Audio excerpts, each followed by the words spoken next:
Neked imádkozani. Neked két gyakran lehetek veled. Nem veled. Így van. Ó, drága mennyi atyám. Drága mennyi atyám. Jézus! Jézus! Jézus, aki megholtál értem! És a véletlen megmostál!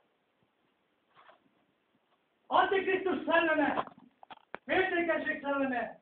Megállkozok, hogy hagytad az ötletét a názáreti Jézus Krisztus nevében! Ó, Uram, köszönöm nékem, hogy ilyen Isten vagy! Köszönöm nékem, hogy pumpáló Isten vagy, atyám! Köszönöm nékem, hogy elvetted a bűneit! Köszönöm néki, atyám! Köszönöm! Te által fog nyerni dicsértet, atyám! És azt szolgálja, hogy te mondtál neki a názáreti Jézus Krisztus nevében, mert te vagy a szívek és vessék gondozója, atyám. És köszönöm néked, hogy szent lelket meghagytad nekünk, hogy megdicseljünk a te nevedbe. Atyám, köszönöm néked, hogy 2000 évvel ezelőtt lehoztál minket a mennyből, és megteremtettél és elterveztél minket, atyám. És köszönöm néked, hogy a hitet növelni fogod benne. Atyám, a szombati napon kérlek téged, növeld benne a hitet a férje által, és féltékenység szelleme. Hagyj el az őszesség a názáreti Jézus Krisztus nevében, amen! Így van.